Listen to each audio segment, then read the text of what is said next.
Analysis के behalf पे हम ये जानेंगे कि ये क्रस्ट नेटवर्क क्या काम करता है और किस तरह से ये वेब 3.0 को सपोर्ट करता है। क्या ये आने वाले टाइम में बहुत अच्छा और बहुत ज्यादा यूज हो सकता है? क्या ये कुछ कर भी रहा है कि बस ऐसे ही इसने एक वेबसाइट बना दी है? तो दोस्तों इन सब बातों का ख्याल रख के ये अपना जो वीडियो बनाएंगे और कोशिश करेंगे जानने की आने वाले टाइम में ये कितने डॉलर का जा सकता है, क्या ये अपने ऑल टाइम हाई पे जाएगा कि नहीं जाएगा, ये भी इसके बारे में भी बात करेंगे। ठीक है, तो फ्रेंड्स चलते हैं अपने वीडियो की ओर और स्टार्ट करते हैं। सबसे पहले क्रस्ट वॉलेट क्या है, क्रस्ट नेटवर्क क्या है? Crust network web 3.0 storage for metaverse. Basically एक इन्होंने बहुत अच्छी सी बात की है कि मेटावर्स का मतलब ये नहीं कि मेटावर्स के लिए ही काम करते हैं ये लोग। मेटावर्स का मतलब ये है कि आने वाली दुनिया, जो आने वाला टाइम, आने वाला जो वक्त होगा, ठीक है, उसके लिए स्टोरेज प्रोवाइड करते हैं अभी से। ठीक है, तो जो आने वाला टाइम जैसे ही सिक्योरिटी इकोसिस्टम जब थोड़ा सा वीक हो जाएगा और बहुत सारी वेबसाइट हैक होने लग जाएगी। आपको पता है कि एक वेबसाइट अगर आपका एक मोबाइल भी लेते हैं तो मोबाइल के अंदर बहुत सारी फाइल्स होती हैं, बहुत सारी फोटोज होती है और कुछ लोग अपने क्रिप्टो टोकन्स भी मोबाइल के अंदर रखते हैं। ऐसे ही वेबसाइट के अंदर बहुत सारी हिडन जानकारियां ऐसी होती है कि वो किसी और को शेयर करना इतना आसान नहीं होता, और अगर वो शेयर हो जाती किसी कारण से, जो सीक्रेट चीजें शेयर हो जाती हैं, तो उन शेयर होने की वजह से कंपनी को बहुत ज्यादा नुकसान भी झेलना पड़ सकता है। तो कई बार आपने सुना होगा डीएनएस अटैक होता है, डीएनएस हाईजैक हो जाता है और डीडीओएस अटैक हो जाता है वेबसाइट्स के ऊपर, जिसकी जो साइबर अटैक बोलते हैं, जिसको साइबर अटैक होने की वजह से वहां की जो जानकारी है वो कहीं और चले जाती है, लीक हो जाती है और बड़ी बड़ी कंपनी को भारी भारी नुकसान होना शुरू हो जाता है। ठीक है, ऐसा ही आपने देखा होता कई बार इंडिया की जो गवर्नमेंट साइट्स है, मुझे इंडिया का पता है, ऑफ कोर्स बड़ी बड़ी कंपनीज के साथ ऐसा हो चुका है। जो इंडिया में कई बार रेलवे की और काफी सारी वेबसाइट हैक हो चुकी हैं, कई बार हो चुकी हैं, लेकिन हैक होने के बाद वो डाटा रिकवरेबल नहीं होता, और अगर रिकवर भी करते हैं तो कई महीने कई सालों लग जाते हैं। बड़ा मुश्किल हो जाता है गवर्नमेंट के एम्प्लॉइज के लिए, और पता ही है आपको कि गवर्नमेंट के जो एम्प्लॉई है वो कितना काम करते हैं। एनीवे तो ये जो नेटवर्क जो है, सबसे पहले तो स्टोर करता है आपका जैसे आपके पास कोई, समझ लो कि एनएफटी है, एनएफटी को आपने अगर स्टोर करना है, एनएफटी फोटोज या कुछ भी आपको स्टोर करना है, आप चाहते हो कि मैं 4 साल के बाद इसको निकालूं या 2 साल के बाद या 1 साल के बाद, तो मैं इसको अब जब भी मैं चाहूं ये निकल जाए। तो फ्रेंड, तो वो इसके साथ साथ वो ये भी चाहते हैं कि इसका जो कहीं से चोरी ना हो, ये जो बहुत इंपॉर्टेंट जो जानकारी है ये कहीं पे मिस ना हो, किसी गलत हाथों में ना जाए। तो वो लोग क्या करते हैं, वो इस टाइप के क्रस्ट नेटवर्क जैसे इकोसिस्टम का सहारा लेते हैं, क्योंकि ये जो क्रस्ट नेटवर्क है अपने आपकी जो फाइल को ना पोल्का डॉट चेन के ऊपर स्टोर कर देता है कुछ समय के लिए, जिस समय तक भी आपने रखा हुआ है तो वो स्टोर कर देता है। वो स्टोर करने से क्या होता है, क्योंकि एक नॉर्मल वेबसाइट सिक्योर इतनी नहीं होती जितनी ब्लॉकचेन की एक वेबसाइट होती है, तो ब्लॉकचेन जो होती है वो मोर सिक्योर होती है देन नॉर्मल वेबसाइट। तो दोस्तों क्रस्ट नेटवर्क क्या करता है, अगर आपके पास कोई फाइल है, कोई फोटो है और कोई भी डॉक्यूमेंट्स है किसी भी तरह का, तो वो आपके जो है वेबसाइट से उठा के तो वो स्टोर कर देती है उसके ऊपर, जो ब्लॉकचेन पोल्का डॉट है, और पोल्का डॉट से जो आपका वॉलेट कनेक्ट होता है, तो वो ये जो हैश जनरेट होती है उससे ये पता चलता है कि इसका ऑनर बेसिकली है कौन। तो आपका, अगर आपने अपने वॉलेट से इसको किया है वहां पे स्टोरेज, तो आप ही इसके मालिक होंगे, आप ही इसको निकाल पाएंगे, आप ही इसको देख पाओगे। अगर आप चाहते हो कि इसका एक्सेस किसी और को मिले तो वो आपके ऊपर डिपेंड है कि आप किस किस को एक्सेस देते हो। एनीवे, फर्स्ट ऑफ ऑल आपका जो इसको वो स्टोर करता है बिल्कुल अच्छे वे में, सिक्योर वे में। और अगर देखा जाए तो इसका स्टोरेज जो कैपेसिटी है 224 850 टीबी है, टीबी में काउंट होता है। और ग्लोबली डिस्ट्रीब्यूटर है ये 1618। तो अभी भी इसके ऊपर काफी स्पेस बचा हुआ है। अगर आप देखो तो देखो जैसे जैसे ये स्पेस फुल हो जाएगा, देखो अभी 1618 टीबी ही यूज में आया है, अभी तक डिस्ट्रीब्यूट हुआ है। और जैसे ही 724 850 डिस्ट्रीब्यूट होगा लोगों के अंदर, और जैसे जैसे मतलब इस समझ लो कि जैसे से डिस्ट्रीब्यूट होगा ये, इसका जो 1618 का जो क्वांटिटी बढ़ती चली जाएगी, तो समझ लो टोकन का भी रेट बढ़ता चला जाएगा। उसका कारण क्या है? इसका जो इसका डिस्ट्रीब्यूटर जो नोड, स्टोरेज नोड है, इससे कनेक्टेड है, उसका रेट का जितना भी यूज होगा उतना रेट बढ़ेगा। यूज होगा मतलब लोगों ने इसके टोकन उठाए हैं, ठीक है, इस क्रस्ट नेटवर्क को यूज करने के लिए। तो रियल टाइम जो स्टोरेज है $0.01310 है जीबी पर ईयर, और स्टोरेज जो ऑर्डर है 1 मिलियन ऑलरेडी हो चुके हैं इसके ऊपर। तो व्हाट इज क्रस्ट नेटवर्क? तो मैंने आपको अपनी हिंदी देसी भाषा में बता दिया है कि डिसेंट्रलाइज्ड वे में अपने आपका जो डाटा है, किसी भी तरह का डाटा, उसको ब्लॉकचेन पे सिक्योर तरीके से कुछ समय के लिए रखता है, जिस समय के लिए भी आप इसको रखना चाहते हो, ठीक है। अब इसका यूज के जो यूज केस है वो क्यों ज्यादा होगा दोस्तों, ये भी आपने सोचा है? क्योंकि ऑलरेडी बहुत सारी चीजें जो है वो मैनेज है, लोग अपनी वेबसाइट, लोग अपने बहुत सारे क्लाउड मार्केट में आए हुए हैं। तो ये ही क्यों लगता है कि ये ज्यादा यूज होगा आने वाले टाइम में? तो दोस्तों देखो, आने वाला टाइम अपग्रेडेबल है। जो भी अपग्रेड होगा बंदा, उसको ही अमीर बनने का हक होगा। जो अपग्रेड नहीं होगा, पुरानी चीजों को लेके बैठा रहेगा, कहीं ना कहीं उसके ऊपर साइबर अटैक होगा, उसकी सारी चीजें खत्म हो जाएगी, तो वो फिर से जीरो पे आ जाएगा। जीरो का मतलब है दोस्तों, आज की डेट में अगर वो 100 से जीरो पे आ गया तो वो उठना बड़ा मुश्किल होता है, ठीक है। मैं ये नहीं कहता उठ नहीं सकता, उठना बड़ा मुश्किल होता है। तो ये जो बड़ी बड़ी कंपनी जैसे टाटा बिरला है और अंबानी है, ये अपने डाटा की सिक्योरिटी के लिए हमेशा परेशान रहते हैं, ठीक है। और बड़ी बड़ी कंपनी जैसे गवर्नमेंट भी काफी परेशान रहती है। हाल ही में आपने सुना होगा गवर्नमेंट की इतनी, जो दुबई गवर्नमेंट है, उसने लास्ट मतलब 2 साल पहले ये अनाउंस किया था कि अपना जो सारा डाटा, गवर्नमेंट का जो सारा डाटा है, वो सारा का सारा वो ब्लॉकचेन के ऊपर लेके आएंगे।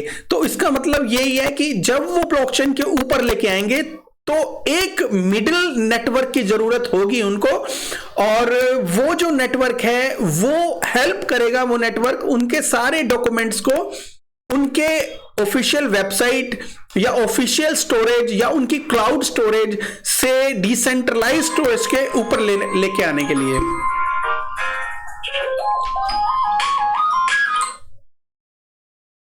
तो क्रस्ट नेटवर्क का यूज केस तो आप आई होप कि समझ चुके होंगे। तो इसका बेसिकली क्या काम है, किस तरह से ये करता है, डिसेंट्रलाइज्ड वे में करता है और प्राइवेसी को ध्यान में रखते हुए करता है। जब भी आप कुछ इसके ऊपर ट्रांजैक्शन करते हो, अपना जो डाटा सिक्योर करने के लिए, कुछ फाइल्स या कुछ फोटो या एनएफटी या कुछ भी चीज आप इसके ऊपर लेके आते हो, तो वो पूरी तरह से प्राइवेट होती है कि आपको किसी को ये नहीं पता चलेगा किस बंदे ने क्या डॉक्यूमेंट किया है और इस डॉक्यूमेंट में बेसिकली है क्या, ठीक है। फ्रंट में कुछ नहीं होगा, अंदर चाहे कुछ भी हो, उनको किसी को भी पता नहीं चलेगा कि आपका जो डाटा इसमें है क्या, ठीक है। सेफ्टी होगी और एफिशिएंसी होगी, सेफ्टी भी होगी, एफिशिएंसी भी होगी। एफिशिएंसी का मतलब कि हाँ भाई, अगर वो चीज वहां पे पड़ी है तो जैसे एज इट इज होगी, कोई इसमें चेंज नहीं किया जा सकता, हो ही नहीं सकता चेंज, तो करेगा क्या। अवेलेबिलिटी एज एश्योरेंस, तो एश्योरेंस और अवेलेबिलिटी होगी, कभी भी आप इसको देख सकते हो। ये नहीं कि डॉक्यूमेंट पुराना हो गया या बहुत दिनों से आपने रखा हुआ है तो वो निकल नहीं रहा, उसके लिए टीम हमेशा रेडी रहेगी। ट्रस्टेड बाय इंडस्ट्री लीडर्स, तो इसके ऊपर जो एनएफटी मेटाडाटा स्टोरेज भी कर सकते हो, डैप होस्टिंग भी कर सकते हो, इनक्रिप्ट आईपीएफएस स्टोरेज भी कर सकते हो। दोस्तों मैं बताऊं आपको, ये जो क्रस्ट नेटवर्क है पोल्का डॉट से जुड़ा हुआ है, ठीक है। और इसका जो वॉलेट हो गया और इसकी जो एप्लीकेशंस हो गई, वो सारी की सारी पोल्का डॉट के ऊपर ही बिल्डअप है, ठीक है। अब रहा ये बात है कि ये एकदम तो ऐसा नहीं उसके साथ जुड़ा हुआ है, है, और हमारे जो डॉक्यूमेंट्स के साथ जुड़ने के लिए इसको एक इकोसिस्टम है IPFS स्टोरेज, तो उसका सहारा लेना पड़ता है। और वो जो होता है हेल्प करता है आपके जो आपका जो डॉक्यूमेंट्स है या किसी कंपनी का डॉक्यूमेंट्स है या उसका कुछ भी पेपर वर्क है, उस पेपर को अटैच करने में ये IPFS स्टोरेज का सहारा लेते हैं। IPFS स्टोरेज का मतलब इंटर प्लेनेटरी फाइल सिस्टम। तो इंटर प्लेनेटरी फाइल सिस्टम से ये कनेक्ट करता है आपके डॉक्यूमेंट्स को और उसको पोल्काडॉट के ऊपर शिफ्ट करता है। तो दोस्तों इसके अलावा इसका जो है आवे, पोल्काडॉट, IPFS, लिक्विडिटी, यूनिस्वैप, इन सबसे अच्छा टाई अप है एक्सपीरियंस नाउ। अगर आप इसको यूज करना चाहते हैं तो यहाँ कुछ डेमोज वगैरह दिए गए हैं दोस्तों, तो यहाँ पे आप जाके इसको यूज कर सकते हो। अगर आप थोड़ा सा भी नॉलेज रखते हो तो इसका APIs वगैरह से भी आप कनेक्ट कर सकते हो, ठीक है। और इसके अलावा फ्रेंड पोल्काडॉट की मैंने बताया था कि पोल्काडॉट का जो एक साइड चेन यूज करते हैं उसमें IPFS का यूज करके ये कनेक्ट करते हैं। और वेब 3.0 प्लेटफॉर्म कहते हैं इसको। तो डार्विनिया, देखो ये डार्विनिया से भी टाई अप है, इथेरियम, पॉलीगोन, पोल्काडॉट, एप्टोस, जो एप्टोस आपको पता ही है, और एलरोंड, सोलाना। तो आने वाले टाइम में ये मल्टी चेन होने की बहुत ज्यादा संभावना है। और इसके अलावा जो है storage provider decentralised cloud foundation भी इसका एक पार्ट है। तो इसके अलावा बैक्ड बाय ये बड़ी बड़ी जो Web3 foundation, grant, substrate, TFG और NGC वेंचर्स। तो दोस्तों बड़ी बड़ी जो कंपनीज है, जो वेंचर कंपनी है, और Web3 फाउंडेशन ग्रांट प्रोग्राम, ये भी आपको पता कितना बड़ा नाम है। कंसेंसस लैब, ये भी बहुत बड़ा नाम है अपने आप में। और इसके अलावा बिट्स केबल, AU21 कैपिटल, ये भी आपको पता कितना बड़ा नाम है। तो फ्रेंड ये सारे इसके बैकअप है। बैकअप का मतलब ये हो सकता है कि जब ये स्टार्ट में हुए तो इनको हर तरीके से हेल्प की गई थी इन कंपनीज के द्वारा, मे बी इनको फंडिंग की गई थी, मे बी इनके जो प्रोजेक्ट को पूरा करने में हेल्प की गई थी। एनीवे, इसके अलावा हम इसका एक दूसरा पार्ट देखते हैं फ्रेंड। इसका जो प्राइस है 61 सेंट चल रहा है। सुबह मॉर्निंग में मैंने एक और वीडियो बनाया था जो कुछ प्रॉब्लम हो गई थी उसके अंदर, और वो मैंने उसको बीच में छोड़ दिया, तो उसका जो है उसकी रिकॉर्डिंग ढंग से नहीं हुई थी। एनीवे, तो सुबह जो इसका रेट था वो 58 सेंट था, अभी ये 61 मतलब 3% के आसपास बढ़ा हुआ है। और इसका जो ऑल टाइम हाई है वो $180 के आसपास है, और 50 सेंट इसका ऑल टाइम लो है। मतलब आप अपने ऑल टाइम लो से ये केवल और केवल 21% ऊपर है। तो दोस्तों अगर हम 40 डेज की इसका जो देखा जाए तो 40 डेज पहले ये अपने ये 58 के आसपास था, मतलब 59 58 के आसपास था। तो अभी भी उसी के आसपास ही चल रहा है। कोई इतनी ज्यादा कोई ग्रोथ नहीं है, बिकॉज मार्केट बड़ी डाउन है, ऊपर नीचे हो रही है। लेकिन जो अगर आप देखोगे तो 30 डेज के अंदर इसका प्राइस ऊपर नीचे कुछ खास हुआ है।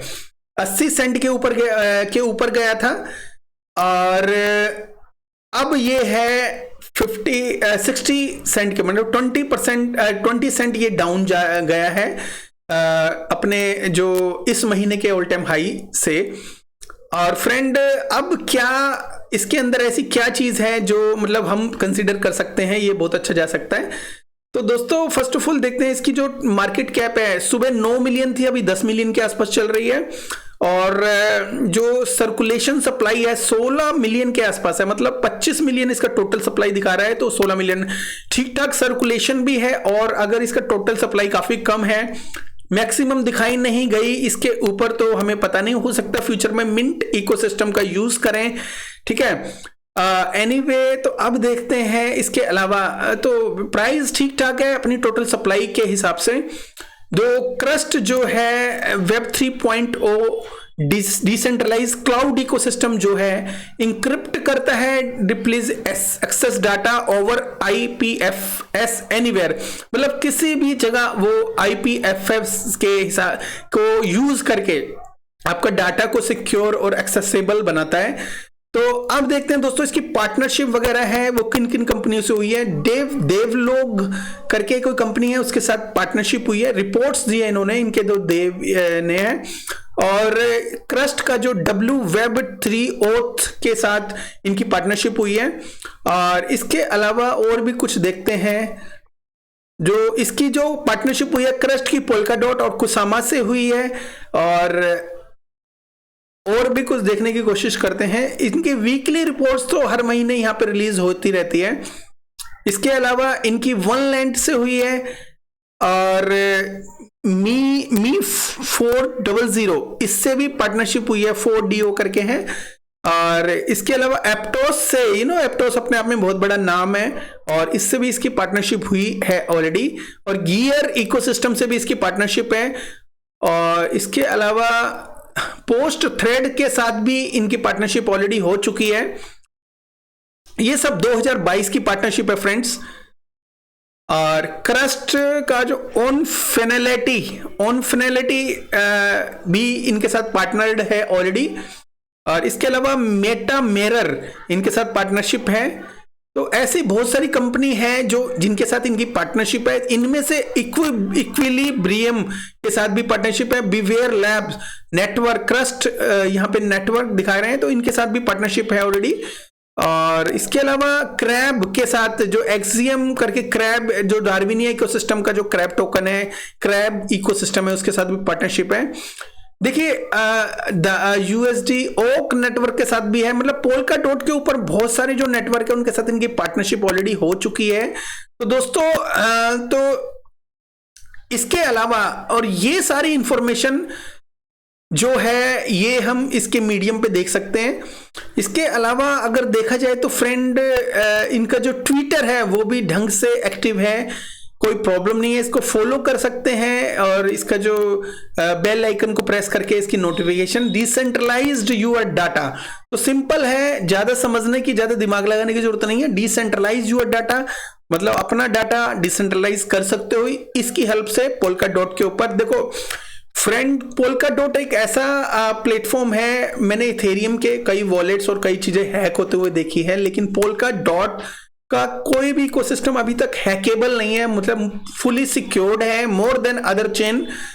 तो पोल्काडॉट पे ट्रस्ट किया जा सकता है। आने वाला टाइम जो होगा इथेरियम का नहीं, मुझे ऐसा लगता है पोल्काडॉट कुछ ऐसे प्रोजेक्ट लेके आ रहा है जिनके अंदर कुछ ना कुछ ऐसा एक बहुत अच्छी चीज किसी ना किसी प्रोजेक्ट में अपनी एक अलग पहचान है।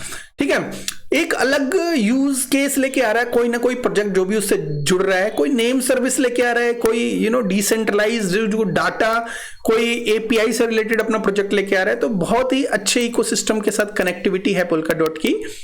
तो आने वाले टाइम में देखो ये सारे जो मैंने आपको बता दिए कि ऑलरेडी पार्टनर्ड है, ये सब चीजें मीडियम पे मैंने देख के बता दिया आपको। ठीक है, अभी जो टोकन मैट्रिक्स भी देख लेते हैं। कई बार क्या होता है कि हम सब कुछ अच्छा देखते हैं और ये नहीं पता होता कि भाई, पता नहीं होता कंपनी के पास तो इतने टोकन होते हैं भर भर के और वो बेचने आ जाते हैं मार्केट में, और वो मार्केट में बेच सकते हैं, ये भी उनकी कैपेबिलिटी देखनी पड़ती है। तो वो देखने के लिए हम इसके जब ये मार्केट में आया था तो किसको क्या टोकन बटे थे, तो उस हिसाब से हम ये डिसाइड करेंगे कि भाई क्या ये टोकन में आके, मतलब टोकन आके मार्केट में बहुत ज्यादा क्वांटिटी में बिक सकते हैं। कहीं ऐसा तो नहीं आ जाएगा हमने लिया 60 सेंट पे और वो 10 सेंट पे रह जाए बाद में 1 महीने के बाद। तो दोस्तों टोकन जो सेल हुई थी वो 25% हुई थी। मतलब अगर इनकी जो 100 टोकन थे, इनके 25 टोकन मार्केट में बिके थे। ठीक है, BDN मार्केटिंग का जो था वो 10% था। कम्युनिटी डेवलपमेंट के लिए इन्होंने लिया था 25%, इन्होंने सेम अमाउंट लिया था जो टोकन सेल के लिए रखा था। ठीक है, 20% इन्होंने फाउंडेशन के लिए रखा हुआ था और टेक्निकल टीम के लिए जो 20% अलग से रखा हुआ था फ्रेंड। ठीक है, तो इन्फ्लेशन जो है ये भी बहुत जरूरी है। इन्फ्लेशन जो होगी 13 साल तक है 25% टू 2.8%। ठीक है, इन्फ्लेशन रेट है, मतलब 13 साल के अंदर 25% टोकन इसके बढ़ जाएंगे। ठीक है, और मतलब धीरे धीरे बढ़ेंगे और 13 साल तक 25% टोकन बढ़ जाएंगे। तो आप उसका टोकन का कैलकुलेशन कर लेना कि आने वाले टाइम में कितना टोकन हो सकता है। यहां मुझे कोई इंफॉर्मेशन बर्निंग से रिलेटेड नहीं मिली, बट हाँ यूज केस अच्छा है जिसमें टोकन लॉक हो सकते हैं, टोकन बर्न हो पाएंगे कि नहीं हो पाएंगे तो टीम बताएगी, बट यहाँ पे मुझे कोई इन्फॉर्मेशन ऐसी मिली नहीं, बट हाँ इन्फ्लेशन की जरूर मिली है। ठीक है, अब कम्युनिटी डेवलपमेंट प्लान जो था वो इसमें दिखाया गया है। जो डेवलपमेंट है वो तो होती रहेगी, लेकिन जो प्राइवेट राउंड और वो सारे टोकन है कब तक रिलीज होंगे, क्या वो ऐसा तो नहीं है वो अगले महीने बिकना शुरू हो जाए। तो प्राइवेट जो राउंड के टोकन है वो 1.5 ईयर के लिए यहाँ पे मेन नेट गोज लाइव। तो डेढ़ साल के लिए इन्होंने क्या है वो लीनियर अनलॉकिंग ऑलरेडी कर दी है। तो प्राइवेट टोकन तो मार्केट में कुछ आने नहीं वाला, राइट। तो उसके बाद सीड राउंड है, जो सीड राउंड के लिए जो token sold in seed are fully locked, वो भी 1.5 साल के लिए। तो वो 1.5 साल के लिए वो भी अनलॉक हो चुके हैं, उसकी भी कोई टेंशन नहीं है। बीडी एंड मार्केटिंग, तो ये every 6 month crust foundation will review working capital requirement every 6 month. BD marketing token are use to marketing purpose as air drop, testnet और मार्केटिंग एक्टिविटीज। तो ये जो टोकन होंगे ये इसमें बताया कि हमेशा हर 6 मंथ के लिए जरूरत होती है इसकी, लेकिन इसमें ये नहीं बताया कि भाई इसमें ऐसा नहीं बताया गया कि ये लॉक है कि नहीं है। बट हाँ आई थिंक ये बीडी का जो है 10% है, ठीक ठाक है। हो सकता है बहुत सारे टोकन ऑलरेडी लॉक हो गए हों, थोड़ा बहुत रह गया 2-4% तो पता नहीं।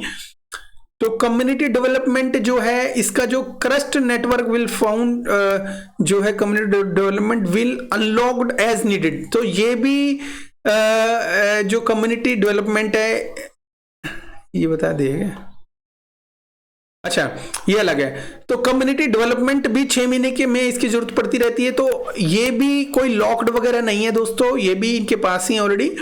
और फाउंडेशन जो रिजर्व जो टोकन थे अनलॉक्ड ओवर 2 इयर्स, तो 2 साल के लिए अनलॉक्ड होने थे जो हो चुके हैं। और टोकन रिलीजेस जो है अगर इसमें टाइमलाइन देखी जाए तो टोकन जो रिलीज होंगे 3 साल के अंदर सारे के सारे टोकन इसके रिलीज हो जाएंगे। होप सो कि कुछ टोकन ऑलरेडी 2020 के अंदर ये आया था मार्केट में, तो 2023 में अंटिल 2023 तो ये फुल्ली अनलॉक्ड हो जाएंगे। ये देखो ये यहाँ पे हम हैं इस वक्त, जो 2 साल के बाद यहाँ पे हैं, इसके काफी टोकन अनलॉक होंगे। और आने वाले टाइम में ये जब 2023 कंप्लीट हो जाएगा या मिड 2023 में, तो दोस्तों ये जो मिड 2023 में ये प्रोजेक्ट पूरा इसके टोकन पूरे अनलॉक्ड हो जाएंगे। तो उसके बाद देखेंगे इसका प्राइस कहां पे जाता है जब पूरा सर्कुलेट में आ जाएंगे टोकन।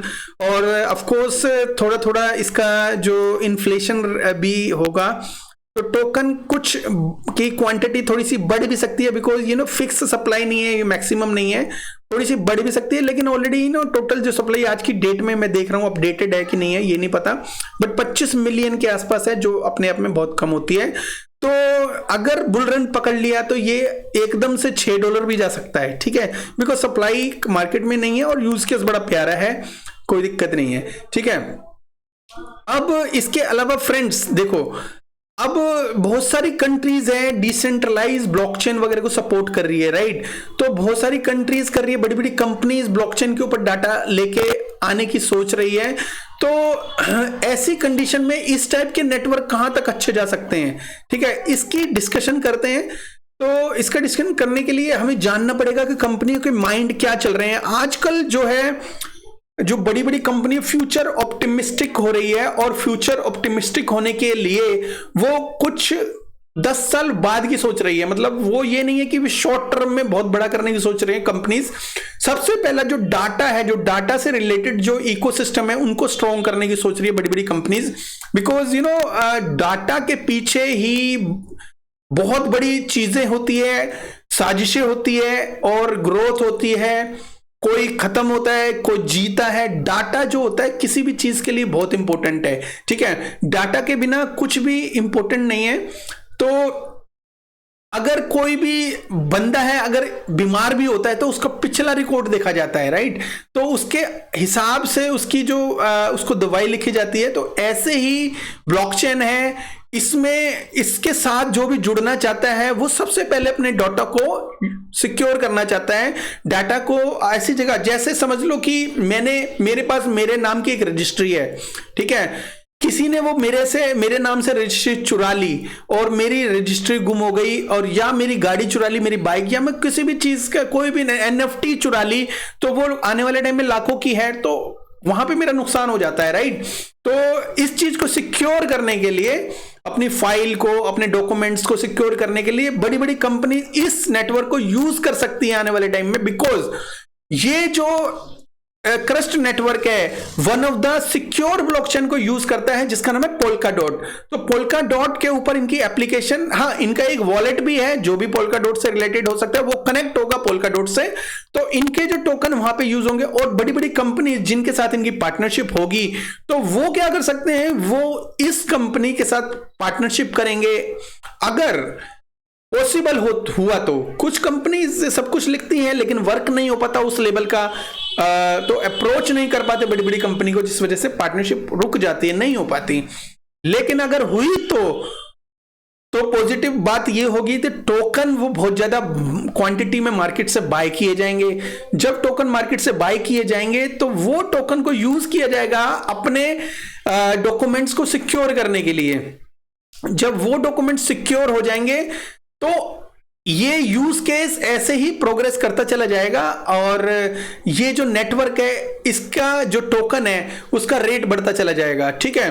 तो दोस्तों, मैं ये नहीं कह रहा इसका रेट बढ़ेगा नहीं बढ़ेगा, वो तो आने वाले वक्त बताएगा, लेकिन मैं प्राइस प्रेडिक्शन जरूर दूंगा इसका कि भाई ये आने वाले में टाइम में कितना जा सकता है। देखो 61 इसका जो आज की डेट में प्राइस है, तो और अगर देखें तो अगर यहां से 10x जा सकता है इजीली की बात कर रहा हूं मैं। अगर बुल रन आया तो यहां से कम नहीं तो ये $1 के ऊपर मिलेगा इजीली, ठीक है। $1 के ऊपर ये बुल रन आने की कंडीशन में आ सकता है। और अगर लॉन्ग रन देखा जाए तो दोस्तों ये $50 to $100 के बीच में कहीं पे भी वो रुक सकता है। ऐसा मैं इसलिए बोल रहा हूं, मैं ये नहीं कह रहा कि $180 तक जाएगा, बिकॉज मैं इसलिए नहीं बोल रहा, जा भी सकता है, कोई बड़ी बात नहीं है, बट फ्यूचर में ये क्या करेगा नहीं पता। मैं नॉर्मल एक प्राइस रेंज बता रहा हूं, ये $100 का आसानी से हो सकता है 150 भी चला जाए, और $100 का जाने जब जाएगा जब इसकी जो अनलॉकिंग, मार्केट में जो अभी अनलॉकिंग चल रही है, अभी इतना सुपर तरीके से ऊपर नहीं जाएगा, लेकिन अभी जब ये $180 का गया था तो उस वक्त मार्केट में टोकन बहुत कम थे, जो एकदम बाय करने से जब भी इसको जैसे ही बाय किए गए और ये बाय होते ही ये सीधा पंप मार जाते थे और वो $180 की रेंज में पहुंच गए, ठीक है। यूज केस उस टाइम वेब 3.0 का बहुत बड़ा एक बड़ी बात बनी हुई थी कि भाई वेब 3.0 जिसको भी कहोगे वो वेब 3.0 का टोकन बाय करना चाहता था। तो वेब 3.0 का टोकन है ये, और इसको भी ऐसे ही बाय किया गया, इनसेन तरीके से बाय किया गया और वो $180 का पहुंच गया। ऐसा नहीं है कि फ्यूचर में $180 का नहीं जा सकता। फिर दोबारा अगर वेब 3.0 का सेम बोलबाला आ जाता है मार्केट में कि बहुत ज्यादा लोग पैनिक हो जाते हैं, इसको खरीदना, तो कि इसको ये बहुत आगे बढ़ सकता है, कोई प्रॉब्लम नहीं है। ये 180 नहीं, ये $1000 का भी जा सकता है ऐसी कंडीशन में, ठीक है। और फ्रेंड, अगर देखा जाए तो ये एक और इसका एक बेनिफिशियल एक चीज बताता हूं मैं आपकी। इसकी जो मार्केट कैप है केवल और केवल $10 मिलियन है। तो $10 मिलियन जो होता है वो लो कैप के अंदर आता है, और इसका जो प्राइस है वो ये कंसीडर होगा कि भाई ये लो कैप है, इसका जो प्राइस अभी बहुत कम है। अगर आने वाले टाइम में इसको जो अडॉप्ट किया जाएगा तो वो तेजी से बढ़ेगा, क्योंकि मार्केट में टोकन 25 मिलियन के आसपास है आज की डेट में, और 61 इसका सेंट है, इसका जो 61 सेंट इसका प्राइस है। तो आने वाले जो कुछ ही टाइम बाद ये $5-6 का तो यूं ही हो जाएगा। अगर इसकी मार्केट देखो बियर रन चल रहा है, कुछ एग्जैक्ट नहीं कर सकते, जैसे ही बुल रन आएगा तो यहाँ 25-30 मिलियन हो जाएगी, मतलब 4-5 गुना भी बढ़ सकता है। और क्या मैं इसको रिकमेंड कर सकता हूं आपके लिए? मैं जरूर इसको रिकमेंड करता हूं, आप इसको बाय करके रख लीजिए, क्योंकि इसका यूज केस अच्छा है, इसका प्रोडक्ट है एक बार मार्केट में और प्रोडक्ट जो इसका सॉफ्टवेयर और जो भी इसके एप्लीकेशंस है वो यूजेबल है, यूज कर रहे हैं लोग। कुछ लोग अपने पर्सनल डाटा के लिए कर रहे हैं और कुछ लोग इसको पर्सनल डाटा के लिए यूज नहीं कर रहे, कंपनी के यूज केस के लिए यूज कर रहे हैं। कंपनी के जो नेटवर्क है, उसका डाटा है, उसकी फाइल्स है, उसको जो प्राइवेट क्लाउड इकोसिस्टम है, मतलब जैसे गूगल क्लाउड है या किसी और जो प्राइवेट क्लाउड है, जो सेंट्रलाइज्ड कह सकते हो उसको, सेंट्रलाइज इकोसिस्टम के ऊपर ऐसी चीजों के लिए भरोसा नहीं किया जा सकता कि भाई अगर आप सेंट्रलाइज इकोसिस्टम का यूज करके अपने डॉक्यूमेंट को कहो कि वह सिक्योर हो गया, तो मैं बिल्कुल नहीं मान सकता उस बात को। बिकॉज जो गूगल होता है उसको तो कोई ना कोई बहाना चाहिए आपका जो डाटा चुराने का। तो अगर आप अपना डाटा गूगल के क्लाउड के ऊपर रखोगे तो मतलब आप उनको खुद ही इनवाइट कर रहे हो कि गूगल ये जो आओ गूगल हमारा सारा डाटा लीक कर दो और मेरा डाटा आप रखो और उस डाटा से आप जो भी बेनिफिट उठा सकते हो उठाओ। तो वो दोस्तों बहुत सारी कंपनियां ऐसे डाटा जो सिक्योर बोल के डाटा आपसे ले लेती है और उस डाटा का मिस यूज किया जाता है। तो मेरी बात आपको समझ में आ रही होगी शायद। डिसेंट्रलाइज्ड वे में डाटा सिक्योर करता है, ना तो ब्लॉकचेन की के जो जिसने बनाई है ब्लॉकचेन उसको पता रहता है, ना किसी डेवलपर को पता रहता है कि आपका कौन सा डॉक्यूमेंट कहां पे सिक्योर है। तो डिसेंट्रलाइज में और प्राइवेसी आपकी ओपन नहीं करते हुए ये आपके जो है डॉक्यूमेंट्स को सिक्योर करता है। तो ये बहुत अच्छा यूज केस है, बड़े बड़े लोग इसके साथ पार्टनरशिप कर सकते हैं फ्यूचर में। तो दोस्तों बिल्कुल पॉजिटिव हूं मैं इस टोकन के बारे में, और अगर आप इसको ग्रैब करना चाहते हो तो इस टाइम से अच्छा कोई टाइम नहीं है। चार कम से कम इसको बार इसको बाय करना चाहिए आपको। एक बार अभी के रेट पे, एक बार अगर ये नीचे आता है तो फिर ऐसे ही 3 से 4 बार अगर बाय करोगे तो आपको हो सकता है एक बॉटम मिलेगा। ये एक्चुअल बॉटम हम नहीं कंसीडर कर सकते, हो सकता है थोड़ा सा 50 सेंट के नीचे भी आए, ठीक है। जैसे बिटकॉइन थोड़ा हिलेगा तो ये ऑफ कोर्स नीचे आएगा। 50 सेंट के आसपास इसको बाय करते हो तो वेल एंड गुड है। बाकी अपनी एक रिसर्च कर लेना। देखो मेरा जो भी कहा हुआ शब्द, मेरा वर्ड है जो भी, वो जरूरी है 100% करेक्ट हो। आप अपनी रिसर्च करोगे, अपने हिसाब से लेना। मैं अपने हिसाब से रिसर्च करता हूं, हो सकता है मेरा हिसाब गलत हो, लेकिन जहां तक मुझे आइडिया है इसका यूज केस है, मैं अपना हिसाब मेरा ठीक है।